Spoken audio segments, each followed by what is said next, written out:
Hello and welcome to the Southbound Sports Show. I'm your host, Richie Leahy, here with my co-host, Maddie B. Got a little bit of a delay today, but we're back up. Got some big news across sports.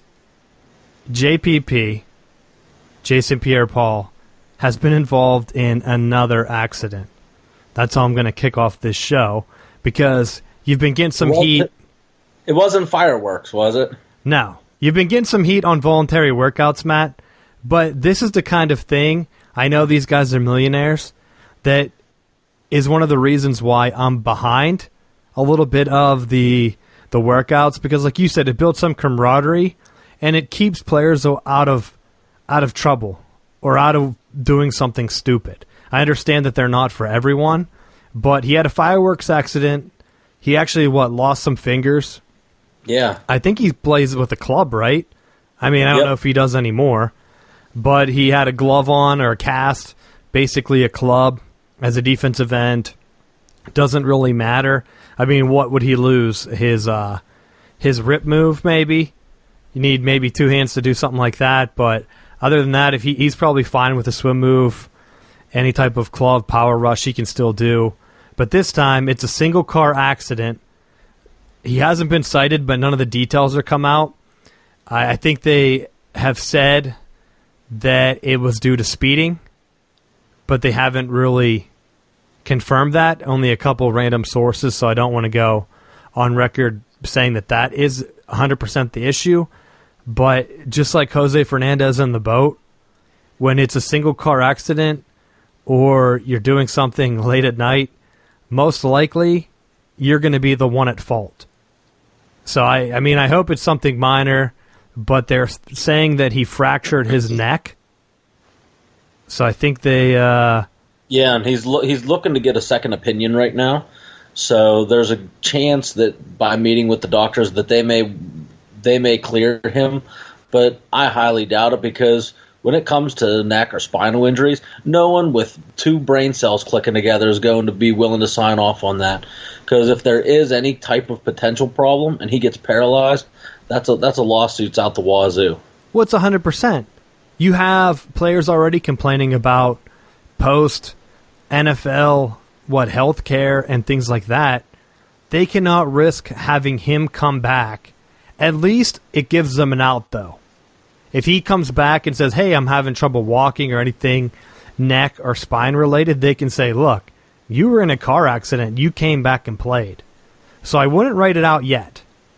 He might come back if the NFL gets their insurance basically to sign off on it. And that might be considered now like a pre-existing condition or something, because it happened in the offseason, not related to anything they did. So maybe he comes back. I have no idea. I just don't know what a second opinion is going to do. Like, if you broke your neck, Matt, would your first thought be like, nah, that didn't happen? Yeah, that would be exactly how it would be. I'd be like, nah, because you can't hurt Superman. Nah, I got to go get another doctor to sign off and say it's not broken. But, you have to know that the consequences are you can't walk anymore. Or something like that, something similar. Can you imagine having neck pain every day for the rest of your life? I wouldn't risk it. I mean, I guess you can fuse them together. Wilton Spade had that done. I guess his was just a fracture, and he ended up playing quarterback at UCLA last year. The old Michigan quarterback, whenever he took he went to his knee, and a defensive lineman from Purdue came back and just compressed his neck to where there was a fracture, and they had to fuse them together. And he was in, a back brace for a while. They even talked about him coming back during the season, so maybe 6 weeks. If that is what he has, potentially he's ready by the start of football season. And if not, you miss a month, you can come back. So that's just comparing it. I don't know what the severity is, but something similar. Players have come back and played football after. I'll be shocked if he plays this year. I think he has the surgery and ends up having to take the majority of the season off, kind of like what Peyton Manning ended up doing. But Matt, you would think that would be common sense, but This guy also already had the fireworks accident where he blew part of his hand off. So he might not care. Peyton Manning is probably thinking about life after football. I don't know with some of these guys. They might just want to play football. That could be their whole life. Maybe he doesn't want to take a year off. Defensive ends can play forever, though. Look at Julius Peppers. So it's not like he's a running back where he has to come back. But let's go ahead and get into our other football topic today. The XFL has been picked up by ESPN and Fox. Now, I will say that compared to the AAF, which folded, AAF had CBS behind it. Now, with the XFL, they're going to have ESPN and Fox, two competing networks. Don't get confused with the fact that Disney bought Fox movies and whatever television shows. Fox Sports is totally different. It's still separate. So instead of just having CBS behind the league, you now have two of the giants. Fox is arguably one of the best at doing the NFL. They've had the PM primetime spot on Sundays for a long time. Then you have ESPN, which is king of college football, an amateur version of the NFL. So what are your thoughts with that going in, Matt? How does that bode for the XFL? Well, I think all it's doing is it's just solidifying the points that we've made before. I think the XFL is well thought of. I think Vince McMahon had an opportunity to see what went wrong the first time he launched the XFL, and now giving it a second run, he's able to shore up some of those deficiencies. And I feel like they're taking their time with rolling this out. I felt like with the AAF, I felt like they were trying to upstart and steal the XFL's thunder. And in doing so, they put the cart ahead of the horse. They didn't have the financial backing, obviously, and it led to completely falling apart, where there's players now that were injured playing in the AAF that are now having to foot their own medical bills. And I think with the XFL kind of going slower and making sure that they're launching it correctly, they're setting the table for this league to be very successful. I'll be honest, I don't think the AAF guys are going to be held responsible for their own bills, even though it seems that way. If the league had told them that they're going to pay for it, even if they went bankrupt, I think that comes down to the insurance companies fighting the league owners. So I'm hoping that the XFL is in a better position. Remember, Vince tried this before, and a lot of people said it was a failure. They laugh about the league. But I remember it fondly. They played the entire season. They had a championship game. The XFL didn't do that. AAF this entire time has been trying to buddy up to the NFL while getting them to pay for things. And I also noticed that this is happening in hockey right now. Not with the minor league hockey team, but you have the Women's Professional Hockey League. What they're trying to do right now is get the NHL to pay for their league. And I don't see any reason for the NHL to do that. Why would the NHL pay for a competing league? The same exact thing with the NFL paying for the AAF. You can say you're a minor league, but if the NFL doesn't see it that way, then you're competition. Why the hell would they pay for your players' salaries? It doesn't make any sense. It would be like me starting a computer company and then messaging or calling the Apple of CEO and saying, hey guys, we're using your computers at work. I need you to pay some of my workers' salaries here. It just doesn't make sense. They would laugh me out of the building, but that's exactly what the Women's Professional Hockey League, I don't even know what the acronym would be for it, but they are on a strike. Some of their players, I don't know if they ended it yet by the time this is going to release, but they went on strike because they want the NHL owners to pay for their league, I guess possibly for exposure reasons. I don't know how they could pitch it in a way that would make sense for them to be paying a living wage to countless people, because you don't just have the players, as the AAF learned. You also have the venue, you have the venue staff, concessions. If people aren't attending the games, remember that Salt Lake game in the snow? If people aren't attending it, they're not buying concessions. Those workers still have to be at the stadium. So you still have to pay them. So it's like an actual business that you're running, and you have to pay for all the event staff. So Vince knows that. He has done... I mean, Matt, how many cities have wrestling been in? They go all over, correct? Oh, yeah. Yeah, you're more of a wrestling guy than I am, so he has experience going to all kinds of different venues, and he's been doing it for how many years? Well, I think even with looking at some of the cities that he's using, he's trying to keep it seems like, with some of the bigger locations, as opposed to where the AAF was trying to pull those smaller areas and trying to pull the population there. I think that's going to be another thing that's going to be beneficial for them, because they're not going to have as much additional startup costs when you're looking at production and things like that. Well, it's also the negative for them is that they were playing in gigantic venues. If you're going to go small city, small budget, look at what the College Bulls are doing. They just added one in Myrtle Beach. I think it's at Coastal Carolinas Football Stadium. That is a small venue. Guess what? With a smaller venue, you don't have to pay as many event staff. If you're only expecting, a couple thousand people, you can fit into a small college stadium, and I think that's where the AAF should have gone. Because with that, then you're able to, instead of selling nosebleed tickets to, let's say, 100 couple thousand people, 100 people to a couple thousand. I don't want to sound like I said 100,000, because that would be vastly incorrect. You have all those people up in the nosebleeds. You don't see them on television. Most people are going to pay for those cheap tickets and sit up in the upper deck. Why not just have a stadium that doesn't have an upper deck if you're going to be a new league? It just didn't make sense. I was a fan of the smaller venues, and I hated how they executed it.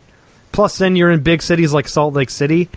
You can't be in big cities in some and then small cities in the other. They should have went where a lot of college programs go, possibly the state capital. State capitals don't have as many people. That's usually not the biggest city in the state, but then go with the state name. Like you could have Michigan and Lansing, but call the team Michigan something. Pennsylvania in Harrisburg. I mean, there's minor league teams in Harrisburg, but then you'd be right in the middle of Philadelphia and Pittsburgh, the two NFL teams, and you have a minor league game that a lot of people can drive to that are there in the smaller city, played at a small stadium, and I don't see the issue with that. I mean, countless high school programs make money off their ticket sales. AAF could have been just like that if they would have went with the smaller scale. So I think the XFL will be successful, and I'm excited to watch it.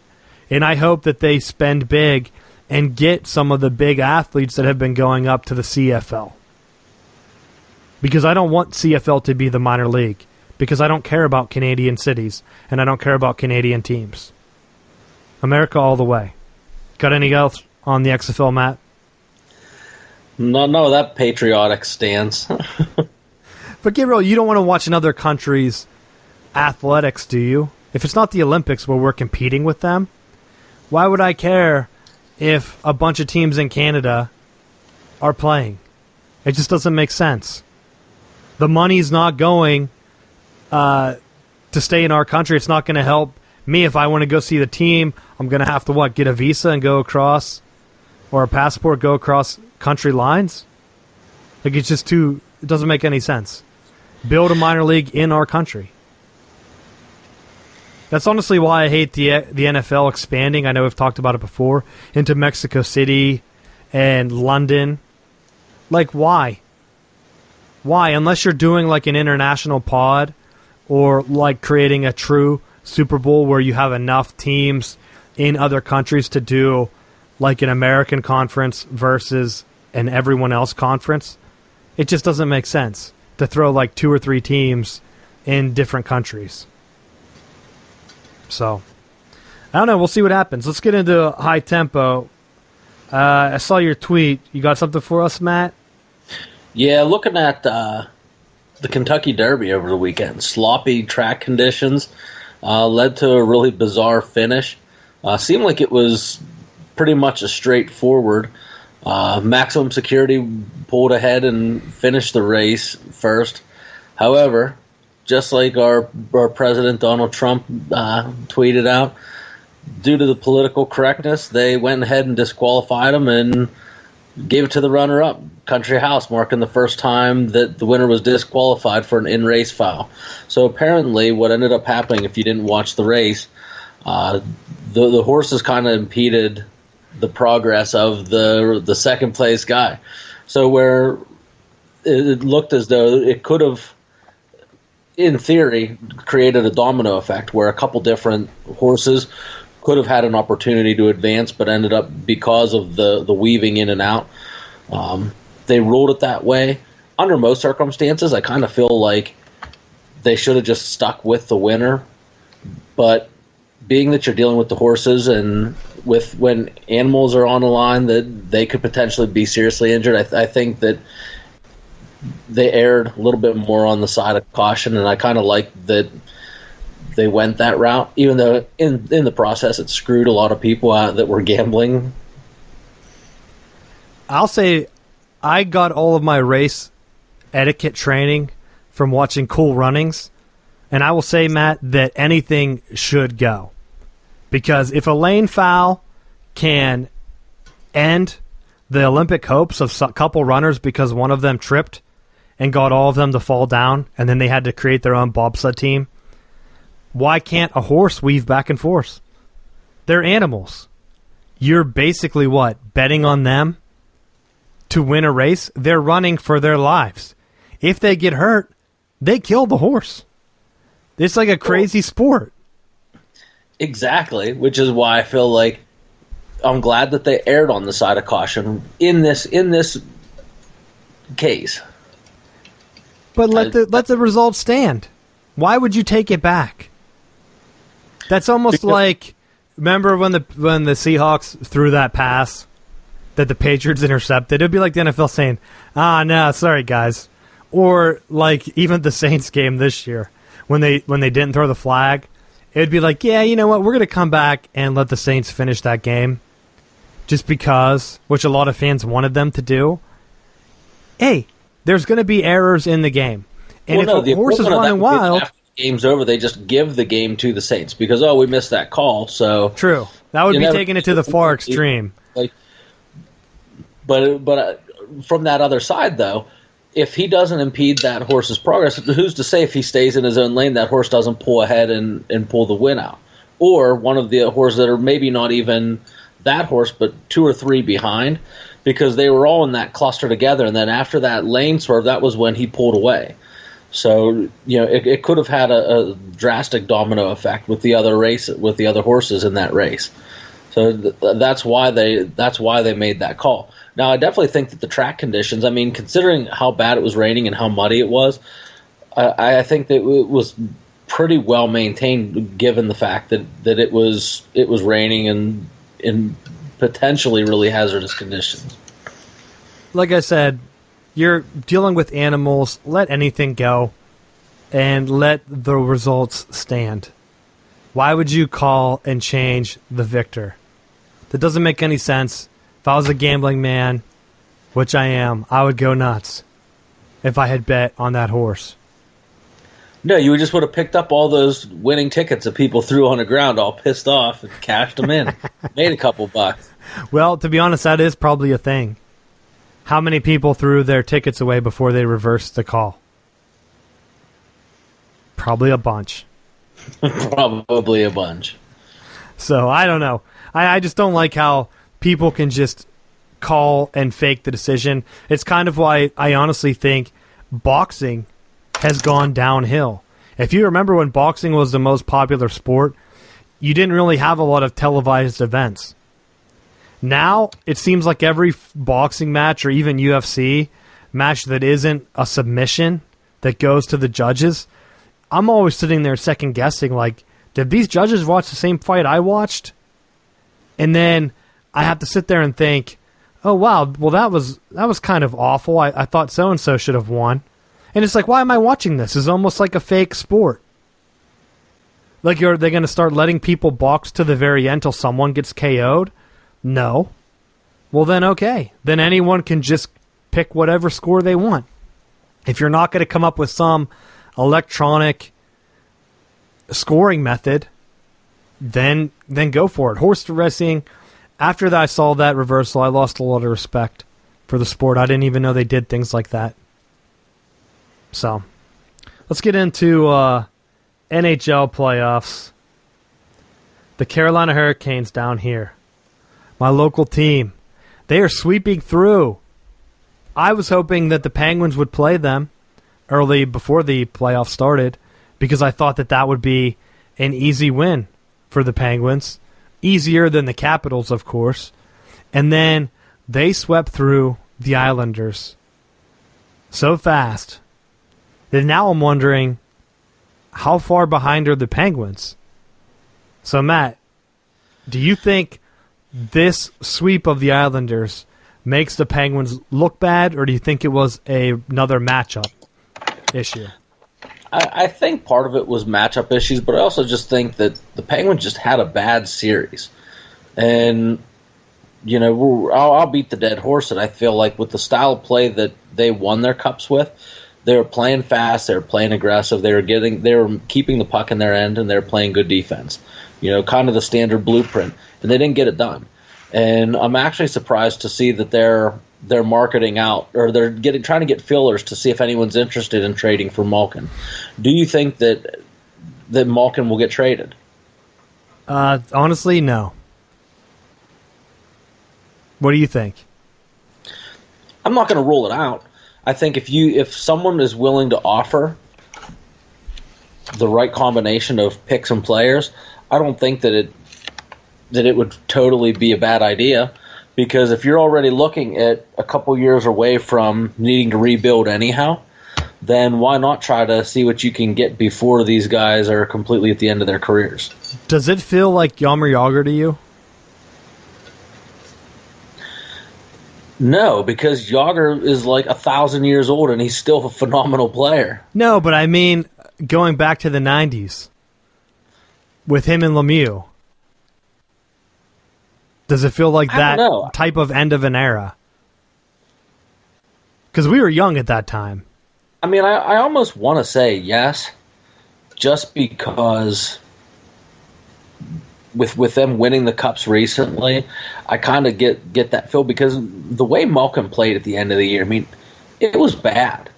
There's no other way to put it. It was just bad. He was taking really stupid penalties, and I think that's what ended up costing them the series.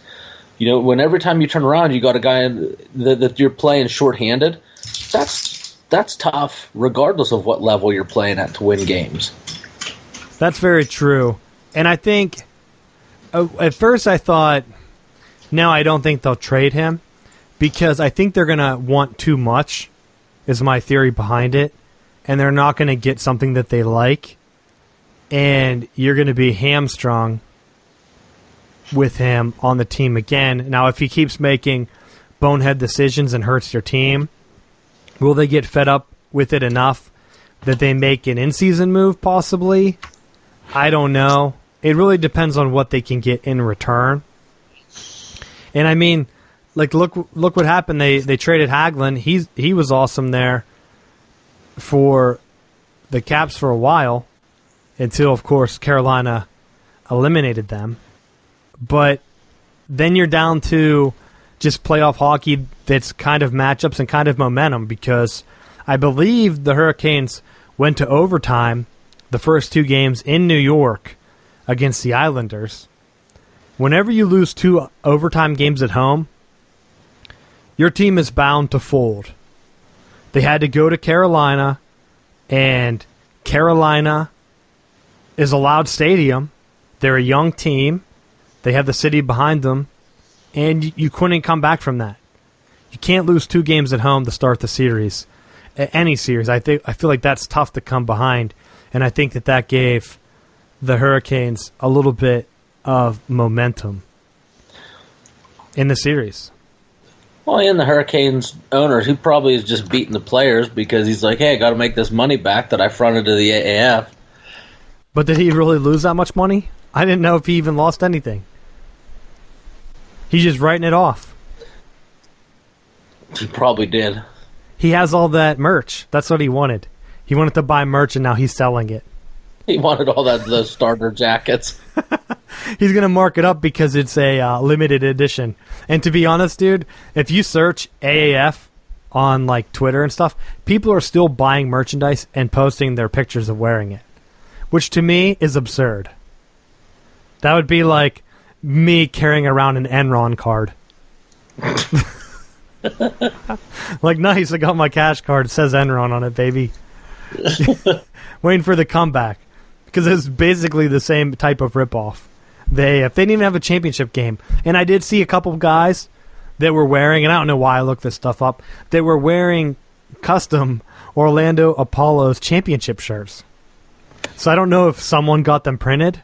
Just make your own t-shirt. They're champions, though. I want to see Steve Spurrier wearing one. Because claim it.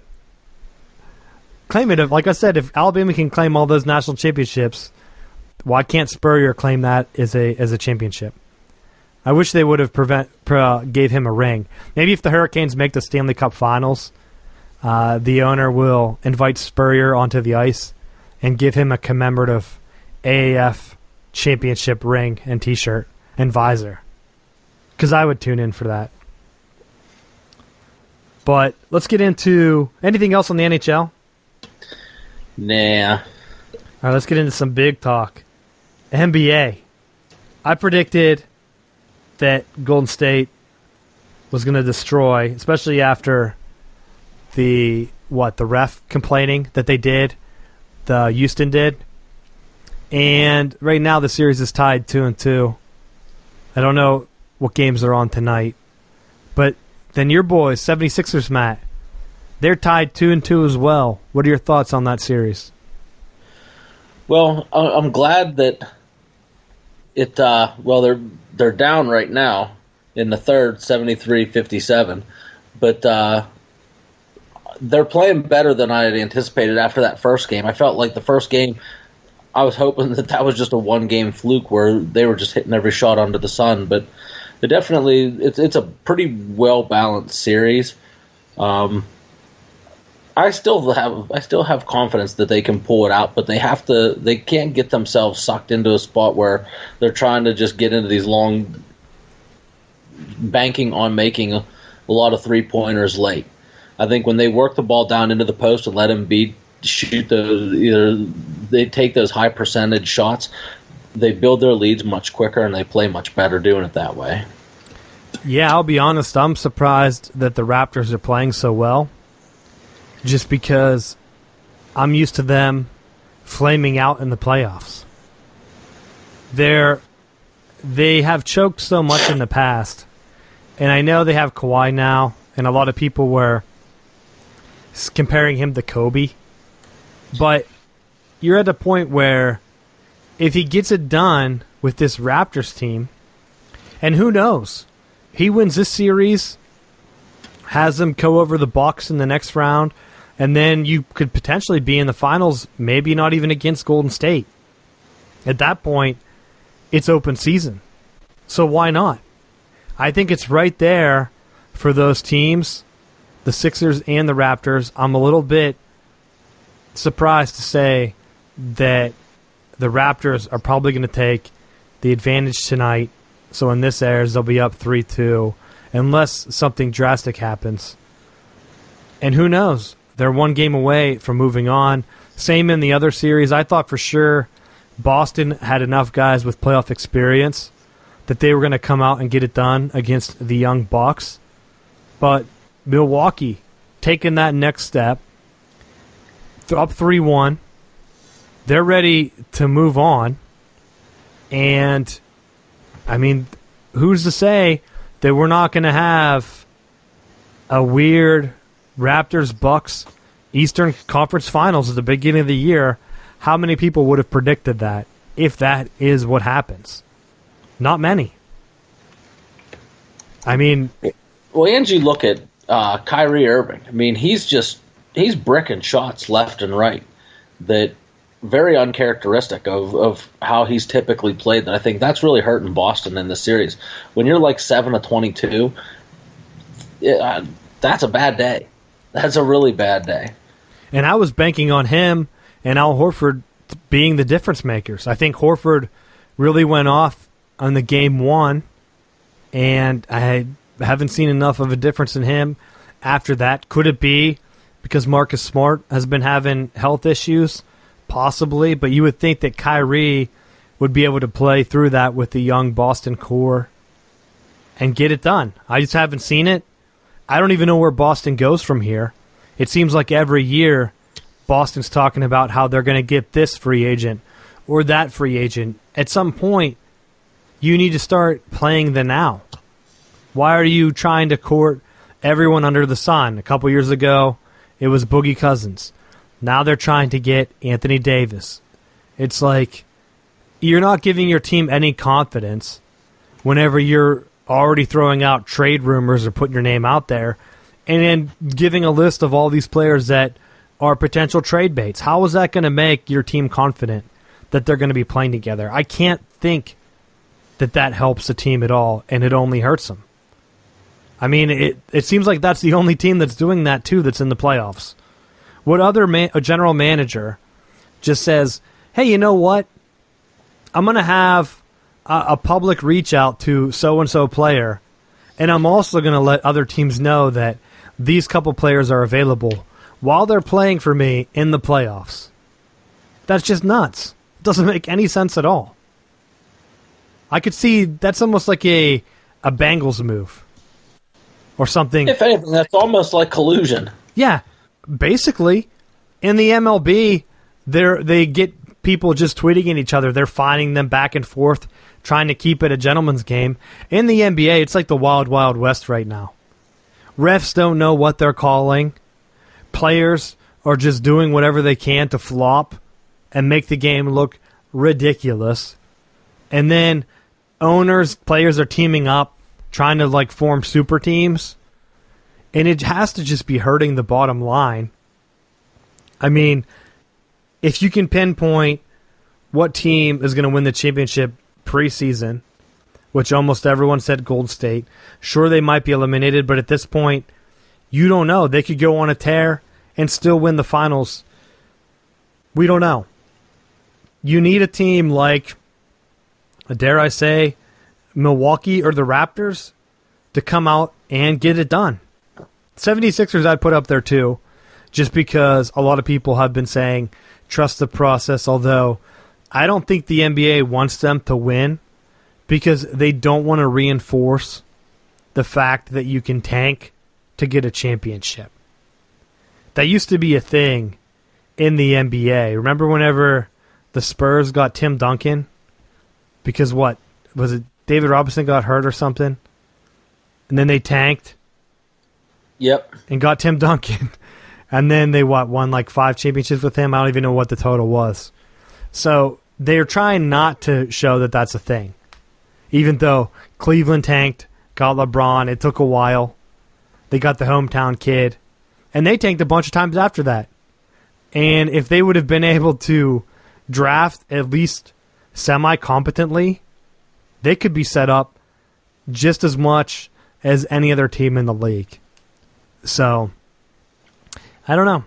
It seems like a strange year because almost anyone can win it. When in the first round, all the favorites move on. You're looking at it, okay, in the NBA. I would assume most of the favorites are going to move on again, but we don't know for sure. So it's going to be a pretty exciting ride. Got any other predictions for the NBA or things you want to talk about? Just in the NBA, I don't know. Wasn't LeBron's relationship with the basketball coach for the Cavaliers, wasn't that like a strained relationship as one of the reasons why he left to go to LA? Matt, they made up so many excuses, I don't even know what to believe with LeBron. Because I saw that there was the potential that Lou was going to end up, Either he's currently interviewing, or he is set to become the new coach of the Lakers. So I just thought that was bizarre, because if there was friction between coach and player, the way that LA is going to solve it is by keeping them back together. I don't know. Bizarre. Well, I will say this, that if you put Lou out there, it is just to appease LeBron. I think LeBron has come out and stated that he was blindsided by Magic getting pushed out, which is basically what happened. There were some emails. If you don't know the whole Lakers thing, there were some emails that were sent that were critical of Magic Johnson. For whatever reason, the person that sent them, I think it was like the owner or something, I think it's like his daughter, the old Lakers owner, I don't even know. But she attached him as a CC or a blind CC so that he was getting all of the emails. So he could see that they were being critical of him. And it's like, learn how to use your computer. It's 2019. What are you doing? How would you not double check who you are sending the emails to if you're being critical of the guy? The only thing that I can think of is that she tried to tab into the body of the email. Started off an email with Magic Johnson or whatever, and had auto-filled into the to field or blind CC or whatever she tabbed into. And then she just started going off, and it sent to him. I don't understand how else it could have happened. I don't know. Or she replied all to an email that he was on already as a CC. But it's just crazy that you could get some strained relationship from there. And then you're the Lakers, one of the richest sports franchises. You couldn't sit down and try to hash it out. You just instead play hardball and then try to push him out. It doesn't make any sense to me. So then you paid all this money to have LeBron come. I mean, that had to be in plans, or at least they were in the planning stage for a long time for that to happen.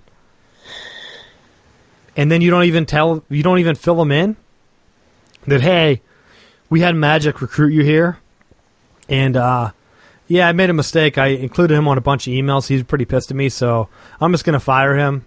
It'll be easier that way. And LeBron's like, oh, okay. Yeah, I'm not mad at all, but I'm going to go into the media and tell them that I'm mad. It's just a weird LA type thing that I really don't care about.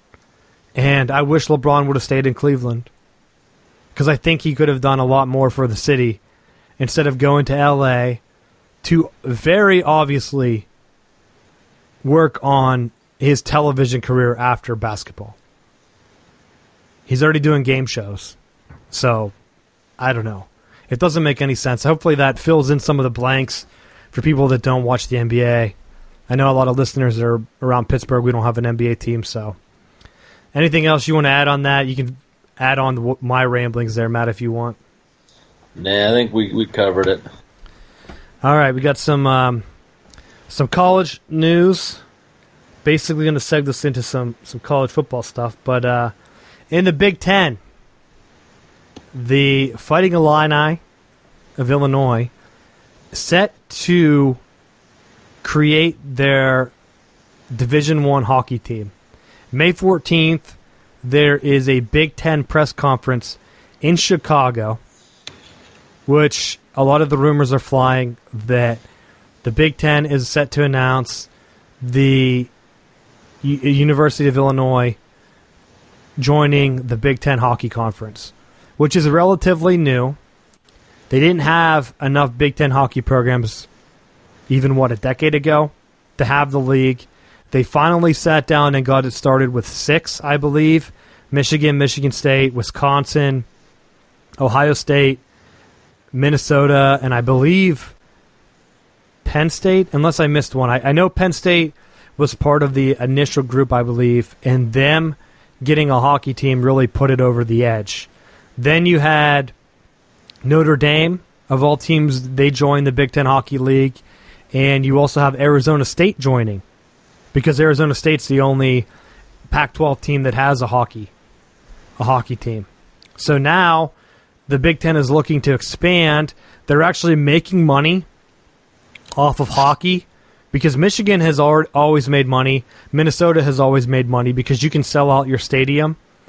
And if you can sell out tickets in hockey and get some of your games on national television, you're going to have a good time. You're going to be able to make money from that. I don't care what sport it is. If you can sell out the stadium and get some TV network to pay for the rights to broadcast, your sport is going to make money. Is it going to be on the level of football? No, not even close. But is it going to be a revenue sport for you? Yes. So other Big Ten teams are noticing this and saying, oh, wow, just a year ago, the Big Ten had Notre Dame, Michigan, and Penn State all in the Final Four. None of them brought home the trophy, but to have 3 of the 4 teams in the Frozen Four, other schools took notice and said, hey, especially if Penn State can get it done in a relatively short time, make a Frozen Four. How many basketball schools haven't even come close to a Final Four? Let alone, I know hockey has less teams, but if you're able to spin up a program that makes you money, I'm surprised more colleges aren't jumping on it. There are rumors that Illinois is going to be the first. I've heard Maryland be mentioned. I think Iowa's looking into it. They have a club team. And to be honest, why not some of the other schools? I know even in the ACC down here, NC State has a club team. I think UNC has a club team. Virginia. If Notre Dame is being successful in the Big Ten, I don't see why other conferences wouldn't want to just team up and get some extra money. Right now, they're all broadcast on the Big Ten Network, which outside of basketball games in the winter, they're not really showing a lot of other sports. So college hockey could be key in expanding the NHL's presence. Because just like college football does for the NFL, if you have large alumni bases that are going to watch college hockey, see their players in the professional leagues and start to building an attachment to them, that is when you're going to be able to build fandom that right now the NHL hasn't had. So it's going to be big. I want to get your thoughts, though, Matt. College hockey, are you interested in it at all? Not really. I think there's enough going on. Once football season finishes up, we got the Penguins, so not really all that interested in it. But do you think that college hockey expanding would help the NHL and their visibility problem? I think it could, but I don't think it would, because I think hockey in itself is an expensive sport, and it's a tough sport to continue to fund, which is why it struggles to reach the demographics that other sports do. That's a good point. And I would say that very strategically, if you're able to place big-time college programs where you have professional teams, I think scouting those regional teams could be a thing. Like Denver's being successful. You have the Colorado Avalanche right there. They can get a better look at those players and kind of use those into a feeder system where, hey, if you don't get drafted, why don't you come try to be a walk-on free agent for us, just like the NFL does. But unlike the NFL, you don't have loads of those players coming in every year just due to the nature of hockey. They have a lower pool of players. By expanding the college game, I think you're going to have players that might not have been able to afford it in high school and all the private leagues growing up. How do you know that they're not going to be able to take that and turn that into a scholarship ride? Learn how to skate a little bit if you're fast enough, if you have good hands. I could see more programs only being beneficial, especially to athletes out there that really want to take part in the student athlete. Not so much what you would get in basketball or football where you're just shoved through and processed out. I think in hockey, there's not a lot of scholarship players to go around. So if you're able to give them more of an opportunity, you're only going to be able to grow from there. not even so much from the college standpoint, but when it trickles down into the high school ranks, you don't see a lot of high schools offering hockey, so you're not going to have that pool. You look at the area that I'm at right now, and the majority of the hockey teams are the private Catholic schools, and some of the bigger schools that are in the area that are the ones that have. A lot of the other schools don't, and I think that's going to hurt, because then if you take like this area, multiply it by across the state or across the East Coast, the amount of talent that you have to be able to pull from is going to be affected. And then you take that and you look at the southern states where they're just not as active with hockey. It's definitely gonna hurt you. And that's where I think it comes down to the NHL helping, because you have a team like the LA Kings that have pitched local teams to high schools and even private schools, which, let's be honest, private schools are where the NHL is really going to help out, because they know that those parents have money. They can help players that are developing young get scholarships into those private schools, or at least tuition paid. And then you can go from there to develop players. Pittsburgh Penguins, with their resurgence, they really helped the Pittsburgh area build back up hockey. I mean, when I was in high school, there was maybe one team in the area that offered it. Now I think there's like 4 or 5 where I grew up. So it's starting to expand, but you need that investment in the opportunities provided. And I think it starts with the NHL and works its way down. Now that Penn State has a hockey program, I can only see that growing. But it also depends on, like you said, there's not a lot of high school players coming out. And if you're only having a handful of private schools that are pushing out athletes, is that where the club team comes into play, where people that might not have as much experience with hockey, you tell them, kind of like a preferred walk-on, why don't you play on our club team for a while, and then we'll call you up. I mean, teams used to do that with basketball players back in like the 60s and 70s, where you would have a club team like Pitt with the University of Pittsburgh Johnstown. They would take some basketball players there. You would play at one of their affiliates for a couple years, and then they would transfer you to main campus, and you're able to play. Like, I could see hockey following that same suit. Penn State has how many campuses? That would be a great recruiting tool if you're semi-interested in hockey, and even if they don't know if you're going to be able to develop that body. With the way hockey drafts are, players can leave early for the NHL, I believe. I know Michigan had a guy that once their season was over, he flew right out to his team and started playing right before the playoffs. So it's just a different beast. So it'd be interesting to see going forward, but we'll see. I have the other big news, football news out of the Big Ten. I didn't put it on the topic, but the University of Michigan, Matt, guess where they are right now? Going to hell if they don't change their ways. Coach Harbaugh, he's in South Africa. Took his team on another overseas trip.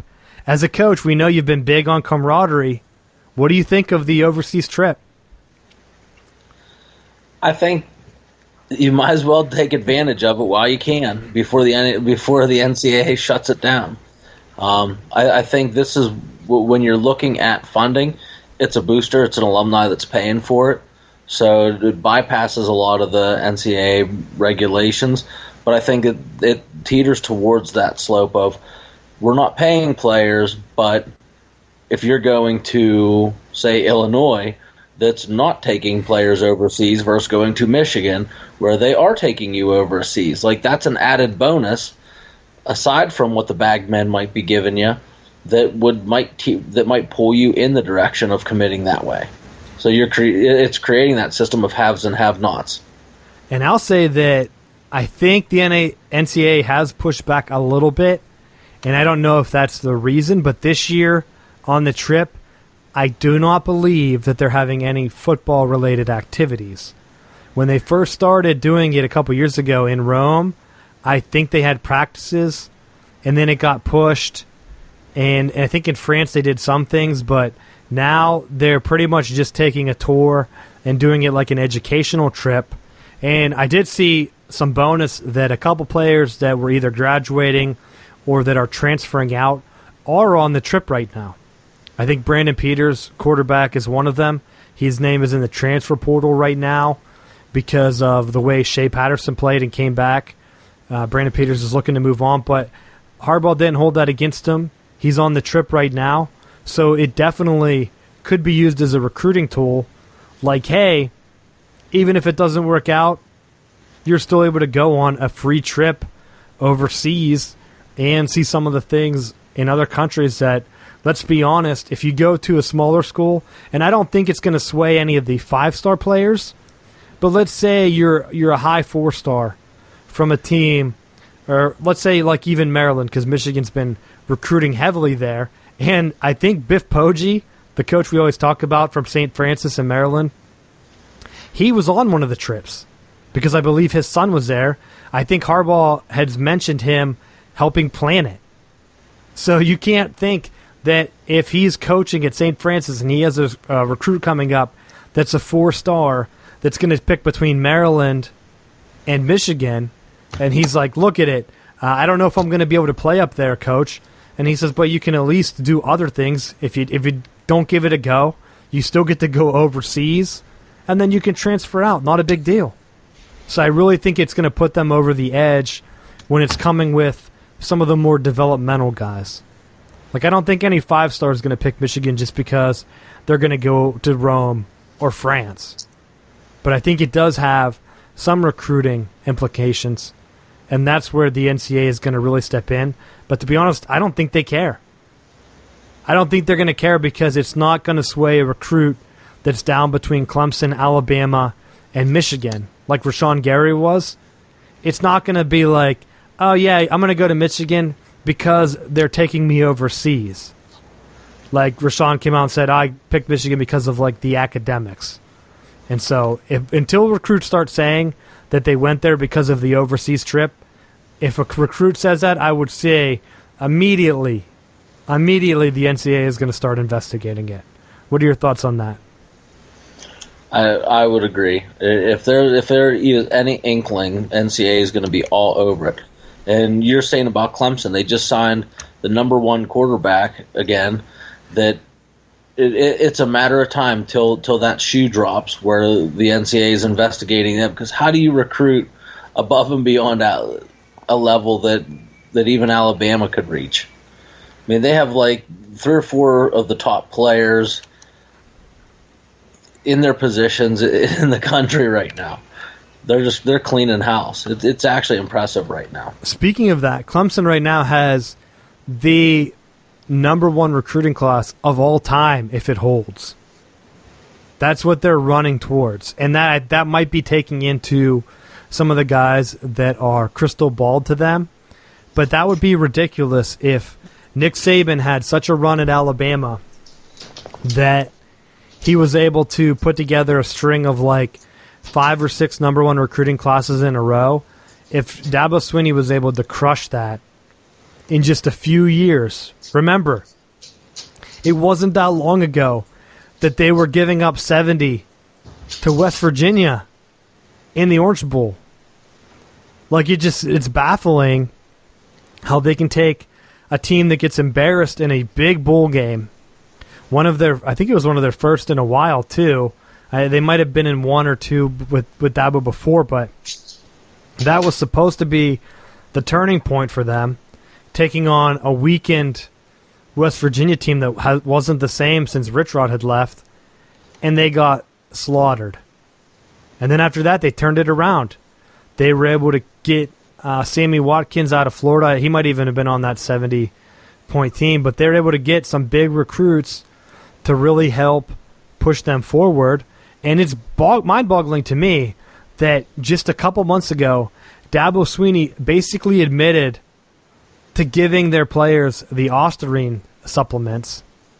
The NCAA supplements, and then in the other investigations, Clemson was brought up for the potential paying of players. Yeah, the FBI for college basketball. I think we hit on it last week. You're exactly right, Matt. They definitely, in the court documents, the basketball coach that was associated with Clemson said we need to do it like our football program does, because they do it right, and that's why they're successful. Basically saying that, yeah, they're paying players. With that, in so many words. You can read between the lines, but let's be honest, Clemson in their history has only won national championships in 2 bouts. In the 80s, when they were cheating their asses off, and I'm surprised that one didn't get stripped from the record books because they were kind of put in their own punishment after. That's what makes me laugh about the Notre Dame getting their wins taken away. It's like, why? You guys had one player with a tutor or whatever. Put them back in your press booklets whenever you pass them out. Like, give a big fuck you to the NCAA. If they're going to let Clemson cheat to get a national championship in the 80s, find out about it, their program crashes and burns, but they still get to keep that? Get out of here. That's ridiculous. So that would never happen today. Although it could be happening right now. What are we going to do? The FBI things are only going to get deeper. And you can only imagine that these are assistant coaches that are going to go face federal jail time. They're going to be throwing everybody under the bus. So it's only a matter of time, and we'll see if the NCAA cares. What other programs they're throwing out and what other services that they're offering. I mean, the one guy already has stated that he put a couple college football programs out. He was giving players loans of money as his way of trying to get out of it, that they were loans so that they would come back and use him as a financial advisor after they went pro. So I don't know if the IRS touches personal loans. Like, I have no idea what the regulations are on that. And if they are starting to look into that, what players are they going to investigate? And is the NCAA even going to step in on that one? Because that included a lot of high-profile players. Or at that point, is it even beyond whatever they can do? Because it's not, I guess it is kind of athletics-related that you're giving them a personal loan. I think that's almost very similar to the Chris Webber thing. Although I don't know if he was expected to pay that back. He lied to the court, though, which came back to bite him. And, I mean, now you're going to have players that just lawyer up. I don't even know. So, it's going to be an interesting year for Clemson because the FBI trials, I think, have only just started. So, they're going to be going on for quite a while. And if that guy starts to get faced with federal jail time, I would think that he's going to try to find any proof of that he can. So, we'll see. Anything going on in ACC country, Matt? Nope, just recruiting. Recruiting. So, kind of hitting a slow period in ACC country. Yeah, I mean, not much to look forward to when Willie Taggart's your coach, am I right? Well, we'll find out. I'm too busy watching St. Louis, being one of the top team in the NL right now. I was waiting for you to mention that because I looked down at the Pirates. If you remember when the Pirates went on that streak, like what, week 1, week 2, like they always do. They played the Reds for like 6 games in a row and won 5 of them or something. And everyone was like, look, we don't know why anyone's not in the stands because this is a great Pirates team. Then, of course, they collapse when they play any team with a pulse. And I look at the standings and I see St. Louis on top. And I thought, exactly what I was saying in the offseason about the Cardinals aren't afraid to go out and try to get veteran players to get help for their team.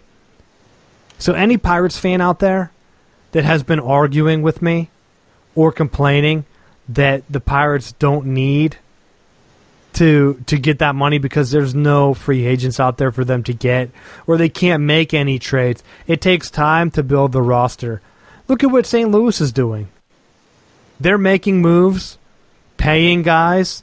It seems like they have a new roster every couple of years completely.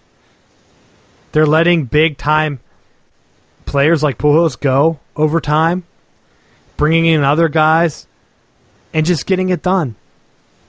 Pirates, why not? But instead, they're going to come up with the same excuse. It's going to roll over. Around July, Pirates will be right around 500 again. A lot of fans will be saying, make a move, make a move. They'll make one move like they did last year for Archer. And they will collapse, and St. Louis will win the pennant. and they'll probably go on to win, or at least have a good shot at winning the World Series yet again. So at least you got that to look forward to, Matt. Have you watched him play much? Sporadically here and there. Got a lot of spring football stuff I'm getting ready for. Yep, it's a big time. Once the playoffs are over, it'll be big baseball time and spring football, which I'm always looking forward to, or summer football, training camps, practices, car accidents, firework accidents.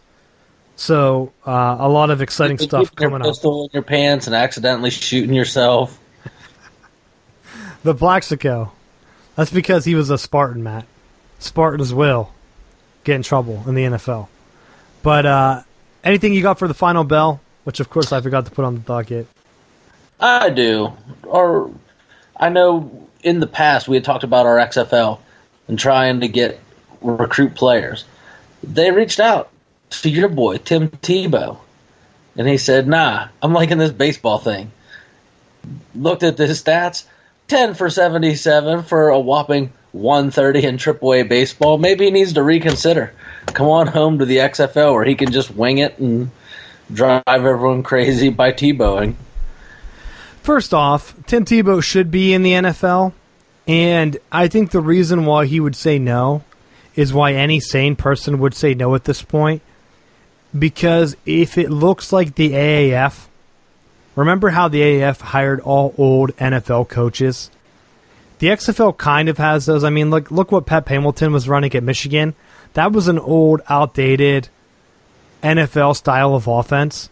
He's coach of Washington, D.C. now. So if the XFL is going to run the same old offensive systems, why would Tebow even entertain the thought? Because he's going to look awful in an NFL system. He's going to get in the XFL. Everyone's going to make fun of him. In minor league baseball, he's going to get paid. People love him. He doesn't get put on SportsCenter every day. They always put him on when he has like a 3 for 4 day or whatever, but why not? Give it a chance. He can let the XFL go if it goes to season 2. Then get approached by him. I mean, it's not going to hurt if a team, or even midseason, I don't think they're going to have any issues with signing a guy midseason. But what if a team does come out and want to run true spread? I think if Tebow sees it, then he will be interested. But I mean, would you want to do something that you know isn't going to be a fit for you, and you know everyone's just going to hound on you every day for it? I don't know. I feel like baseball isn't your thing, dog. Maybe try something else. And when you're not even batting half your weight, that's a problem. But you know they're going to keep him on for his name. I thought they missed a perfect opportunity. Was it last year or 2 years ago when he first did it? The Mets were so bad, and I honestly think that they got a lot of pressure from fans and media not to bring him up just for the publicity of it, probably from other owners. But I think that if they would have brought Tebow up, then Tebow Mania would have exploded because he would have been in the major leagues. He probably wouldn't have done well, but I think the Mets would have got a lot more money from it, and then maybe they could have turned their team around. I don't know. So, we'll see. You got anything else for us this week? There was one other story that stood out to me, and I kind of like talking about the Pirate Mike Leach. He, I guess some of the scouts were asking him about Gardner Minshew, and as they were asking questions, I guess the perception for him was that they really didn't do their homework. So it got him fired up, and he just started questioning the scouts. And obviously, Minshew got drafted by the Jaguars, 6th round of the draft. But I guess through the process, they were asking his height and trying to find reasons not to like him. He's like, well, he's as high as the all-time leading passer, Drew Brees, and all these other stats that I thought trying to poke holes and finding reasons why to eliminate people. And I'm glad Leach stood up for his boy and plugged him as best he could. Well, Minshew, I think, is going to be a solid quarterback because at some point you have to understand different systems. He's played in different systems. He was high enough that Alabama was going to bring him on as a backup quarterback. And you know that most likely if he goes to Alabama, he doesn't get drafted. He gets invited on as probably an undrafted free agent. So why not? Go to Washington State, learn under Coach Leach. You know you're going to be able to learn how to read cues. He was very successful at it. Go to the NFL now and prove a lot of those other guys wrong that went ahead of him. I mean, we didn't even talk about the Giants pick last week. I thought that was embarrassing. I just don't really care about the Giants. So, where are you going to go from there? At least Minshew isn't going to be a high-value pick that could be a bust. He's a low-value pick that could work out and do wonders for your program. So, I look forward to watching him play in the NFL. Anything else you got? Nope. All right. That's all for the show. Thank you for listening, and we will see you next week.